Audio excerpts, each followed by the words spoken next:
Hello, ladies and gentlemen. Welcome to the weekly video. This week, I'm going to change the format of the recording. I'm going to keep it short and sweet, and I'm going to just look at the watch list for next week in the Singapore market and the US market. Okay, so let's start with the Singapore market. If the market continues to be bullish, I'll be interested in ISDN, watching its resistance at 665. So once it breaks up from 665, then I would like to target this projected level, which is around 74 cents. Watching the minor resistance over here, 695. Okay, so why am I targeting ISDN? Because ISDN has formed the double bottom formation, and definitely if the market is bullish and is able to break its resistance, I think there is some upside. Singtel, the counter has been going on uptrend for quite some time, as we can see the higher lows over here. Now it's back challenging its resistance at 259 to 260. And if we look at the uptrend to continue, there going to be a breakout. There's going to be a breakout and then a breakout above 260 with the target at 272. Okay, so how do I do the target? Very simple. If I were to move the arrow over here, you can see how usually Singtel will move. Singtel will move from its bottom, from its low, and then yeah, so we are going to look at somewhere around 272. Next, Keppel Cup is back at its trend line over here, it's just slightly below. If it can trade back above its trend line and go back above this level at 538, it may retest its resistance at 557. So if it's continuing to be bullish type, it has to rebound to go back above 538. And most importantly, I think the market will be eyeing on the deal where Keppel Cup has just returned the deal for SPH. And we are looking at, is there going to be any competition for the offer? So if Ong Beng Seng is going to raise the offer, yeah, there might be some more pressure going forward for Keppel Corp. But let's watch for the resistance at 538 if it's bullish. Now, of course, conversely, if Keppel Corp is bearish, it breaks 526, it may continue to go down. And of course, it breaks the whole uptrend and it may continue to go down to 516, which is the major resistance, support, I beg your pardon. Okay, APAC reality uptrend.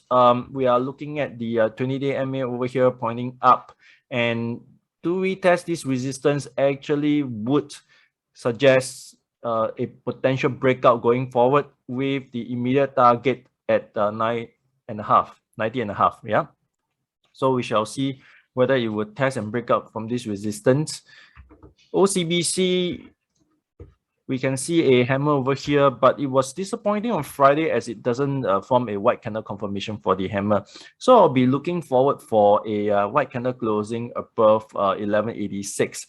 That would suggest more upside. But of course, if OCBC were to break 1171, it may continue to go down lower, where those who are banks, collectors, you may want to do some DCA collections at 1148.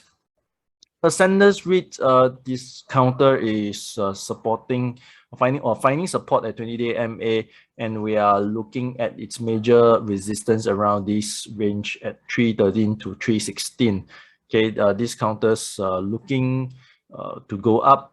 So long as it doesn't break support, well, I think there might be some more upside. Now, let's move to the US market. We have Meta. I would like to correct myself. Last week, I mentioned about the double bottom, but actually it's not.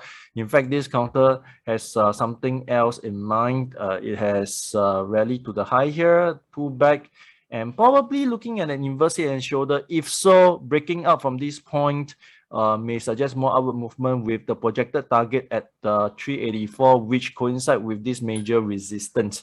So we are looking at Meta next week. I'm looking at all the news around, and everybody is promoting Metaverse. So is this the sign? Well, breaking out from its resistance will tell us the truth. Now, AMD, we are looking at support at 138 and 155. This week, NVIDIA is going to announce result. AMD is in the same industry. Well, if it's going to be great, I think AMD has a chance to continue back to retest its resistance 155.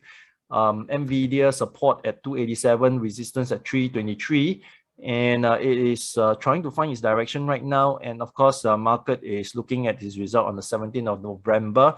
So there's a lot of disappointment after result where stock price start to gap down and trade lower after the result. So we've got to watch closely what's going to happen. Well, one of the example is Coinbase. After its result, it actually gapped down, found a support at 319 and managed to rebound. And we are looking at immediate resistance 369. Previously, I have been sharing with our community that, we are looking at, if it breaks up upwards, the target is 379, but it's kind of like fall short, like $10. And if we can see a strong rebound here, 369 is the immediate level to test. Now, Tesla has been in news where Elon Musk has been selling, and it caused Tesla to go down by like more than 15%. And what we are looking at is that if the selling continues, the support at 984 may not hold.